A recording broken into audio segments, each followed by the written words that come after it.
Kemudian Ibnu Qudamah rahimahullah berpindah ke pembahasan berikutnya. Kata beliau, Kitabul Qadha. Kitab Qadha. Iya, apa itu Qadha? Nah, Qadha secara bahasa punya banyak makna. Qadha bisa bermakna menyelesaikan sesuatu dengan sempurna. Qadha bisa bermakna takdir. Qadha bisa bermakna memutuskan. Bisa bermakna memutuskan. Ada beberapa makna yang lain pada qadha. Adapun secara syar'i, qadha itu apa? Qadha definisinya adalah tabyinu al-hukm asy-syar'i wal iltizamu bihi wa faslul hukumat awil khusumat. Nah, ini qadha. Ada 3 ya. Poin pokok di dalam qadha. Yang pertama tabyin al-hukm asy-syar'i. Dia menjelaskan hukum syar'i. Yang kedua wal iltizamu bihi. Dia haruskan seorang itu mengikuti hukum syar'i itu.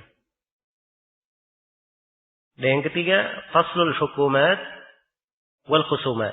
Memutuskan ketentuan dan pertikaian. Jadi ini 3 hal di dalam qadha. Penjelasan hukum syar'i. Sebuah qadhi menjelaskan ini masalah hukum syar'inya begini. Dan di poin ini qadhi sama dengan mufti kedudukannya. Qadhi sama dengan mufti, sama-sama menjelaskan apa? Hukum syar'i. Tapi di poin yang kedua berbeda. Poin yang kedua wal iltizamu bihi. Ya wajib untuk berpegang dengannya. Jadi kalau hukum qadhi itu wajib dipegang. Misalnya dalam masalah ada 3 pendapat. Si qadhi menetapkan pendapat pertama. Maka semua yang hadir di situ wajib menerima pendapat yang pertama saja. Tidak boleh memilih pendapat yang lain. Nah, itu qadhi ya. Beda dengan mufti. Mufti boleh saja kita tanya kepada seorang syekh misalnya. Dia jawab jawaban A. Iya. Ternyata ada syekh lain dia jawab jawaban B. Kita tidak mesti mengambil jawaban syekh yang pertama yang menjawab A. Kalau dilihat jawaban B lebih kuat dalilnya. Jelas? Ini perbedaannya. Tapi kalau qadhi, apa yang dia putuskan itu harus diterima. Karena itulah di pembahasan ini disebut kaidah oleh para ulama. Hukmul qadhi yarfa'ul khilaf. Hukum qadhi itu mengangkat perbedaan. Iya. Kemudian yang ketiga faslul khusumat. Dia yang memutus adanya pertikaian, perselisihan. Dia memutuskannya. Kalau ada hak-hak, siapa yang memilikinya, dia tentukan ini hak siapa. Ya. Apa hukumnya? Kata Ibnu Qudamah, wa huwa fardu kifayah. Qadha ini hukumnya fardu kifayah. Apabila sudah ada jumlah yang cukup, maka gugur kewajiban. Ya, karena harus ada di tengah kaum muslimin yang menjadi qadhi. Ya.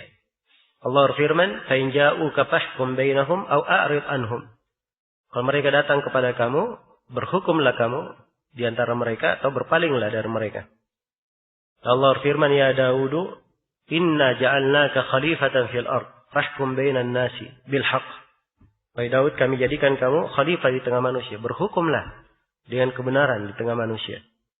Dan di dalam hadits Abdullah bin Amr bin As riwayat Bukhari dan Muslim, Rasulullah sallallahu alaihi wasallam bersabda, "Idza hakama al-hakim fajtahad thumma asaba falahu ajran. Wa idza hakama fajtahad thumma akhta'a falahu ajr." Apabila seorang hakim berijtihad lalu dia benar, dapat 2 pahala. Kalau dia salah, maka dia dapat 1 pahala saja. Ya, dan secara umum sepakat ya para ulama bahwa qadha itu adalah fardu kifayah. Nah, karena itu Nabi sallallahu alaihi wasallam mengutus Ali sebagai qadhi ke Yaman. Demikian pula para sahabat diutus sebagai qadhi di berbagai negeri. Iya. Jadi ini hukumnya fardu kifayah. Hukumnya fardu kifayah. Siapa yang mengangkat qadhi ini? Ibnu Qudamah menerangkan. Kata beliau, "Yalzamul imam nasbu man yuktafa bihi fil qada. Wajib bagi imam untuk menetapkan jumlah yang cukup di dalam qada. Ya. Jadi kalau dia pimpinan negara, dia harus ada qadhi. Jumlah yang cukup. Untuk menegakkan keadilan di tengah manusia. Melindungi pemilik hak. Berikan hukuman kepada orang-orang yang berbuat zalim dan kebatilan. Nah, harus ada jumlah yang cukup dan ini dipilih oleh imam. Imam yang menentukannya. Kata beliau, wa yajibu, ya, dan kita di negeri kita ini, nasallallahu alafiyah, hukumnya bukan hukum Islam. Kalaupun ada pengadilan agama, itu hanya di perkara tertentu saja. Berkaitan dengan nikah, warisan. Tidak luas cakupannya. Iya. Dan qada lebih daripada itu. Lebih daripada itu. Baik. Kemudian kata beliau, wa yajibu ala man yasluhu lahu idza tuliba minhu. Wa lam yujad ghairuhu al-ijabatu ilaihi. Nah, ini tentang orang yang diminta menjadi qadhi. Apa hukumnya? Kalau dia diminta jadi qadhi? Iya. Kalau dia yasluh, pantas untuk menjadi qadhi, punya ciri-ciri. Akan disebut nanti ya ciri-ciri siapa yang boleh menjadi qadhi. Dia pantas. Kalau dia diminta dan tidak diketemukan yang lain lagi, maka dia wajib untuk menjawab. Nah, di sini menjadi fardu ain sudah. Bukan lagi fardu kifayah sebab tidak ada yang lain. Ya, tidak ada yang lain. Ini posisinya berubah menjadi fardu apa? Fardu ain. Iya. Kemudian kata beliau, wa in wujida ghairuhu fal afdal tarkuhu. Dan kalau ada selainnya, kalau misalnya ada orang lain yang bisa menjadi qadhi, maka afdalnya dia tinggalkan. Sebab pembahasan qadha ini bukan pembahasan sembarangan. Iya. Nah, itu Nabi sallallahu alaihi wasallam bersabda, al-qadhatu thalatha. Qadhi itu ada 3. Ithnani fin nari wa wahidun fil jannah. 2 di dalam neraka dan 1 di dalam surga. Jadi ada 3 qadhi, 2 dalam neraka, 1 dalam surga. Dan dalam surga itu rajulun arafal haqqa faqadha bihi fahuwa fil jannah. Seorang yang mengetahui kebenaran dan berhukum dengan kebenaran. Qadhi yang kedua, rajulun arafal haqqa falam yaqdi bihi wa jara fil hukmi fahuwa fin nar. Qadhi yang kedua, dia tahu kebenaran tapi dia tidak berhukum dengan kebenaran. Melenceng di dalam hukumnya. Sewenang-wenang, maka ini di dalam neraka. Yang ketiga, rajulun lam ya'rifil haqq faqadha lin-nasi an jahlin fahuwa fin nar. Yang ketiga adalah seorang yang tidak mengenal kebenaran, tidak punya ilmu. Iya. Dan ini semua keadaan para hakim di masa ini yang tidak mengenal hukum-hukum syariat di dalam peradilan. Kalau dia hanya mengenal hukum-hukum kafir, hukum-hukum buatan manusia saja, dia berhukum dengan itu, maka ini pasti masuk di dalam hadis ini. Sebab dia berhukum di atas kejahilan. Faqadha lin-nasi an jahlin, dia berhukum di atas kejahilan, fahuwa finnar, maka dia tempatnya di neraka. Karena itu kata Ibnu Qudamah, kalau ada orang lain, ya dia biarkan saja orang lain. Ya, karena itu banyak dari para ulama yang tidak mau jadi qadhi. Kalau ada, sudah yang menjadi qadhi. Ya, dan memang di qadha diperlukan sifat-sifat dan kriteria. Tidak semua orang mempunyai sifat-sifat itu. Iya. Ada alim-alim, punya ilmu. Tapi begitu masuk di qadha, dia tidak layak jadi qadhi. Karena ada sifat tertentu, dia tidak cocok. Punya ilmu. Baik. Maka ini ada ketentuan-ketentuannya. Baik. Setelah itu Ibnu Qudamah rahimahullah, beliau katakan wa min syurutihi, dan dari syarat qadha. Ya, di sini diterangkan ya bahwa ada syarat-syaratnya. Baik, sebelum saya pindah, ini kalimat Ibnu Qudamah, fal afdal tarkuhu, afdalnya ditinggalkan ya. Nah, itu kaitannya dengan imarah juga. Masalah tanggung jawab kepemimpinan. Dan telah syah di dalam hadits Abu Hurairah, riwayat Al-Bukhari. Nah, dan ada maknanya di Sahih Muslim. Rasulullah sallallahu alaihi wasallam bersabda, "Innakum satahrisuna 'alal imarah wa satakunu danabatan yaumal qiyamah. Fa ni'mal murdi'a wa bi'satil fatimah." Kata beliau, sungguhnya kalian akan semangat mendapatkan imarah, kepemimpinan, jabatan. Kemudian itu akan menjadi penyesalan pada hari kiamat. Maka sebaik-baik murdi'ah, dia memang menyusui, dapat nikmat di dunia. Tapi wa bi'satil fatimah, kalau sudah lepas, dia tinggalkan qada itu, atau dihadapi hari kiamat, itu akan sejelek-jelek orang yang keluar darinya. Kemudian Ibnu Qudamah terangkan syarat-syarat qadhi. Kata beliau, min syurutihi ayyakuna rajulan. Dari syaratnya ada beberapa syarat ya disebut oleh Ibnu Qudamah di sini. Yang pertama, yakuna rajulan, dia harus seorang lelaki. Karena qadhi tidak boleh dipegang oleh seorang perempuan. Berdasarkan hadis Abi Bakra, riwayat Bukhari dan Muslim, atau riwayat Al-Bukhari, Rasulullah bersabda, la yuflihu qaumun wallau amrahum imra'ah. Tidaklah beruntung satu kaum yang menyerahkan urusannya kepada seorang perempuan. Ya, karena itu tidak pernah ada di dalam sejarah Islam ada qadhi dari perempuan. Kemudian syarat yang kedua, hurran, dia harus seorang bebas. Karena budak, dia sibuk mengurus tuannya. Ini pendapat sebagian ulama. Hanya saja ada pendapat kedua lebih bagus dari ini, bahwa kalau budak itu diizinkan oleh tuannya, maka dia boleh menjadi qadhi. Kalau diizinkan. Iya. Kemudian syarat yang ketiga, musliman. Dia harus seorang muslim. Sebab kafir tidak boleh memberi hukum di sini. Syaratkan keadilan, dan adalah itu dengan keislaman. Kalau dia kafir tidak ada keadilannya. Kemudian yang keempat, sami'an. Dia mendengar. Ya. Sebab kalau dia tuli, dia tidak bisa mendengarkan apa yang diucapkan oleh dua orang yang bertikai di depannya. Ya, dia tidak mampu mengucapkan tuntutan, pengakuan, pengingkaran, persaksian. Dia tidak mampu mendengarkannya. Jadi harus dia mendengar. Kemudian basiran, syarat berikutnya dia harus melihat. Ya, dan melihat ini bukan syarat ya, tapi dia afdalnya saja. Penglihatan itu tidak menghalangi seorang untuk mengerti apa yang diucapkan. Apalagi kebanyakan orang yang tidak melihat, mereka punya kepekaan dalam membedakan suara, di dalam memahami orang yang berbicara. Ya, dan di masa ini banyak daripada qadhi yang mencatat nilai sejarah dan termasuk qadhi-qadhi ulung, dan mereka adalah orang-orang buta. Nah, seperti Syekh Muhammad bin Ibrahim al-Syekh, Syekh Abdullah bin Humaid, Syekh Abdul Aziz bin Baz, dan selainnya dari para ulama. Itu telah meninggal ya, dan masih ada qadhi-qadhi sekarang ini. Mereka tidak melihat, ya, tapi qadhi yang sangat menjadi rujukan di tengah manusia.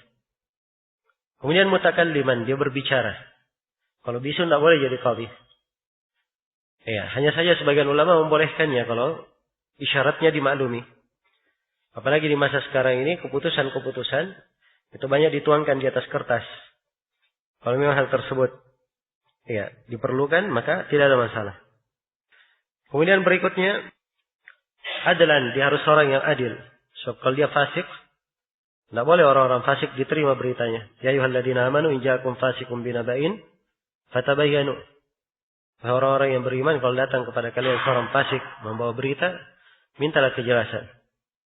Jadi fasik tidak diterima. Aliman, syarat berikutnya dia harus seorang alim. Ya. Nah, ini yang terpenting ya. Alim di sini maksudnya dia berijtihad. Karena kita diperintah, kalau itu diperintah untuk berhukum dengan hukum Allah. Wa anihkum bainahum bima anzalallah. Berhukumlah di antara mereka dengan hukum Allah. Karena itu disyaratkan dia harus mempunyai ilmu. Dan seorang qadhi yang dikatakan alim, mujtahid, kalau dia memenuhi 6 syarat. Yang pertama dia alim terhadap Al-Quran. Iya. Tidak harus dia hafal Al-Quran. Tapi dia tahu kandungan hukum-hukum dari Al-Quran. Dia mengerti ayat-ayat hukum dan tafsirnya. Syarat yang kedua, dia mengetahui sunnah Rasulullah SAW. Dan kandungan hukum-hukumnya. Syarat yang ketiga, dia mengetahui masalah-masalah yang ijma' di situ para ulama. Agar supaya jangan dia memberi keputusan hal yang menyelisih kesepakatan. Sehingga dia merobek kesepakatan para ulama. Kemudian yang keempat, hendaknya dia mengetahui silang pendapat di kalangan ulama. Dari para sahabat, para tabi'in. Iya. Agar supaya dia tahu pendapat-pendapat para ulama di dalam masalah. Kemudian syarat yang kelima, hendaknya dia memiliki alat untuk berijtihad. Ya, dia memiliki alat berijtihad. Dia mengerti ilmu ushul fikih. Dia tahu perintah itu apa, larangan itu apa, yang khas, yang am, mutlak, muqayyad. Dia tahu adillah dan selainnya dari alat-alat dalam berijtihad. Kemudian yang keenam, disyaratkan dia mengerti bahasa Arab. Dan mengerti bahasa orang yang dia memberi hukum di tempat itu. Nah, kalau dia tidak mengerti bahasanya, maka ini dia akan jatuh di dalam banyak hal yang keliru. Baik. Kemudian Ibnu Qudamah terangkan keharaman seorang qadhi menerima rishwah. Kata beliau, wala yajuzu lahu an yaqbala rishwatan. Dan tidak boleh bagi qadhi menerima rishwah. Ya, rishwah ini adalah pemberian. Nah, pemberian untuk membenarkan hal yang batil atau membatilkan hal yang benar. Itu rishwah namanya.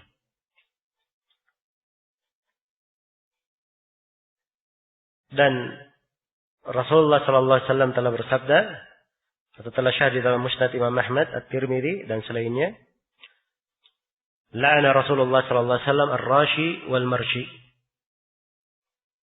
Rasulullah SAW melaknat orang yang membayar rishwah dan orang yang diberi rishwah. Dua-duanya dilaknat. Jadi tidak boleh dia menerima sogokan. Apapun namanya, sogokan, pemberian, hadiah. Wala hadiyatan mimman lam yakun yahdi ilaihi. Dan juga tidak boleh menerima hadiah. Iya. Dari orang yang dulunya tidak pernah memberi hadiah. Kecuali kalau misalnya dia tetangga, sering memberi hadiah sama-sama tetangga. Itu tidak ada masalah ya. Perkara yang biasa. Tapi kalau dia diberi hadiah tidak ada sebab sebelumnya, ini tidak boleh dia terima. Sebab dia seorang qadhi. Seorang qadhi. Jadi ini dua hal ya, tidak boleh dia terima. Rishwah dan hadiah. So, kalau dia terima, itu banyak sekali kerusakannya. Dia nanti akan merubah hukum Allah. Dia akan berbuat kezaliman dan kesewenang-wenangan. Paling tidak dia akan lembek nanti dengan pemberian itu. Menghilangkan amanah. Nah itu disebutkan banyak dari qadhi. Mereka tidak mau belanja sendiri. Dibiarkan orang lain belanja. Ya walaupun ini juga sebenarnya hal yang sifatnya menjaga-jaga saja. Karena Rasulullah sendiri, beliau pimpinan negara qadhi, bersama dengan itu beliau transaksi jual beli ya. Ya. Transaksi jual beli. Tapi kalau dia khawatirkan dirinya, maka tidak ada masalah. Dia biarkan orang lain belanja. Sebab dikhawatirkan nanti akan merubah keputusan-keputusannya. Karena itu orang-orang yang berada di posisi ini, kalau dia dari qudat yang menjadi panutan, itu kelihatan sekali. Kekuatan syakhsiyahnya. Kekuatan pembawaan pribadinya. Tidak terpengaruh dengan ucapan orang, pemberian maupun yang lainnya. Kalau dia sudah mendengarkan dua orang yang berhukum di depannya, dia tidak peduli orang ini siapa di depannya. Apa pemimpin, dipimpin, keluarga, bukan keluarga. Tapi dia pandang ini dua orang, harus dia selesaikan dengan hukum Allah. Dia hanya wakil dari Allah. Tidak boleh keluar dari itu. Ya, dan ini harus dihadirkan oleh seorang qadhi. Kemudian kata Ibnu Qudamah rahimahullah, walal hukmu qabla ma'rifatil haqq. Tidak boleh dia memberikan hukum sebelum mengenal kebenaran. Maka qadhi harus berhukum dengan kebenaran. Fahkum bainan nasi bil haqq. Berhukumlah di tengah manusia dengan kebenaran. Jadi kalau dia tidak mengenal, tidak tahu kebenaran dalam masalah itu, dia harusnya tidak memberikan hukum. Kemudian kata beliau, fa in ushkila alaihi syawara fihi ahlul ilmi wal amanah. Ya, kalau terjadi iskal, maka dia bermusyawarah kepada orang-orang yang berilmu dan punya amanah. Nah, Allah firman wa syawirhum fil amr, bermusyawarah dalam perkara. Dan ini yang dilakukan sekarang ini di negeri-negeri Islam, di Saudi itu ada qadha dan ada ifta, ada dua. Ada bagian fatwa dan ada bagian peradilan. Orang-orang di peradilan kalau mereka ada masalah qadhaiyah, mereka minta musyawarah kepada ulama-ulama yang berada di ifta. Iya. Untuk melihat hukum-hukum yang mereka akan putuskan. Nah, ini adalah hal yang bagus. Bentuk musyawarah. Dan tentunya di dalam hal ini, hendaknya dia berijtihad untuk sungguh-sungguh menuangkan apa yang benar di situ. Kalau dalam sebuah masalah dia ragu misalnya, dia perlu bahas, dia bahas kembali. Dia pastikan. Dia pastikan hukumnya.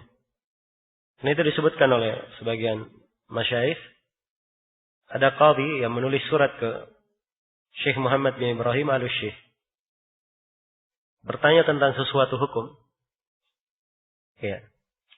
Maka Syekh Muhammad bin Ibrahim al-Syekh menjawabnya.